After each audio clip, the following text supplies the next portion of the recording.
Pros and cons of modular online and modular offline teaching method. A thesis presented to the teachers of Global Minds Academy of the Philippines senior high school students. Chapter 1, Background of the Study. As of 2020 to 2021, our Department of Education, DepEd, announced a new normal school policy. There are two modes where students can choose on how they wanted to comply their schoolworks or activity. The two modes are online modular study and offline modular study. In online modular study, students are required to have gadgets and stable internet connection. And for the offline modular study are the printed lessons of the students. Over the past decades, online education has emerged as an innovative teaching and learning method. Learning of all ages has used this method from students who wants to continue their studies while on the job to parents enrolling their kids to help them learn new things. Statement of the problem. This study aims to know the pros and cons of online modular and offline modular teaching method. First is accessibility. Second, pros and cons of modular online. 3. Pros and cons of modular offline. Advantage and disadvantages of modules specifically aims to answer the following research questions. Chapter 2. Review of related literature. It shows all the related about the pros and cons of online modular and offline modular that also helps the researcher to know about the new learning system and to provide more information in their study. For local, there is a media technology literature that predates the development of online delivery. Many of these early studies found a no-effect result when comparing the learning outcomes of a different media according to Clark of 1983. One should not expect the choice of media to have an effect on learning outcomes. He argues that those students that do not find different outcomes are actually picking up the effect created when the instructor switches to a new medium and must re-evaluate how the course material is presented within the new medium. In other words, this is an exchange the method of instruction as well as the change in the medium, which is compounding the result. Kozma of 1994 reframes that debate by acknowledging that the medium has specifically these attributes which are conducive to certain types of mental processes and social interactions. Clark's position is that the medium does not matter.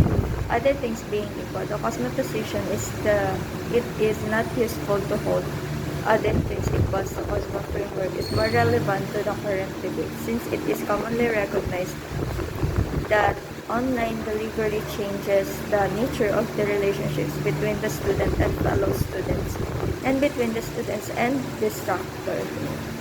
For example, the initial media literature focused on the difference between video and text, such as comparison is not that useful now since both online and face-to-face delivery would employ a combination of video and text media. In fact, contrary to what many students may expect, online delivery is often more text-based than face-to-face delivery. Therefore, we cannot assume that the previous conclusion hold in the current environment. Initially, the online environment was used as a tool of augment the traditional delivery of classroom material. Consequently, there are many studies that demonstrate that utilizing online material in addition to lecturing has positive benefits. In one such study, Coates and Hemquist 2000 showed that having online material available is useful, but it stressed the importance of students actively engaging in the material for it to have its full effect. Passive interactions, such as reading other students' posts, had little impact to the students' performance. Van der Meer of 2011 is another good example of study that show the positive effect of supplementing a traditional classroom experience with an online component.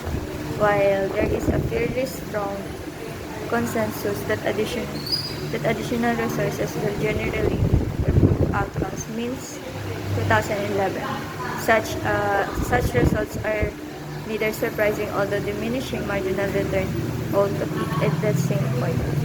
More particularly informative concerning the comparative efficiency of the online delivery. More inputs provided that their marginally productivity is positive should generally lead to the increased measure of output but an increased loss of production. Call for the epidemic of coronavirus disease 2019 or COVID-19 broke out in Wuhan, China in December 2019 and rapidly spread across the world. In order to counter this epidemic, several countries put in a different restrictive measures, such as the schools closure and a total lockdown. However, as the knowledge in the disease progresses, clinical evidence showed that children mainly have asymptomatic or mild disease, and it has been suggested that they are also less likely to spread the virus. Moreover, the lockdown and the school closure could have negative consequences on the children, affecting their social life, their education, and their mental health.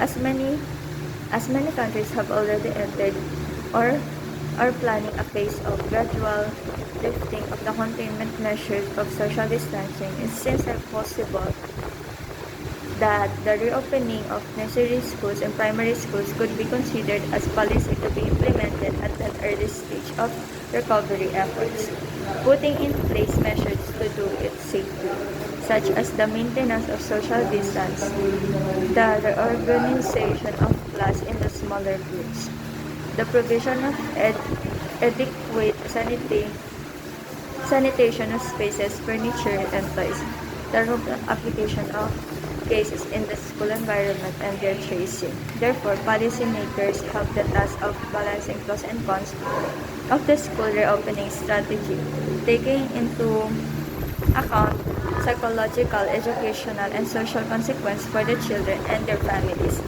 Another issue is to be considered to be presented by socioeconomic disparities and inequalities, which could be amplified by school closures.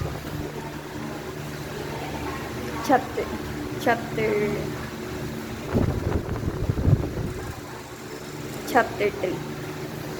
This chapter includes the methodologies of the research, the subject of the research and research instrument that is being used, and data gathering procedures. Method of research.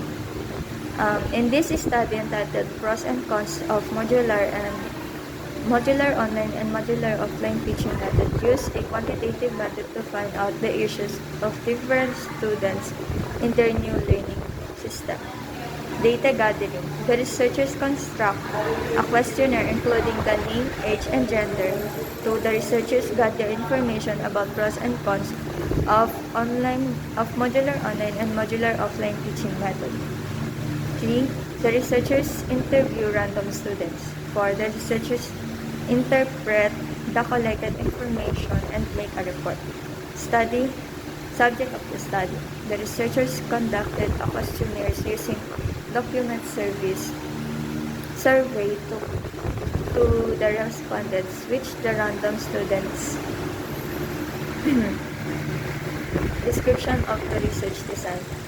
The research will have a document survey to random students who will experience online modular and offline modular classes.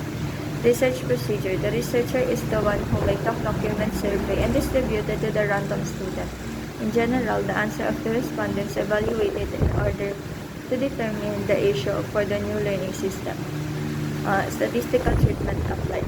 The researcher used the sampling method, which chose random students who experience online and offline modular in this new learning system to know what will benefit the most and who will answer it properly.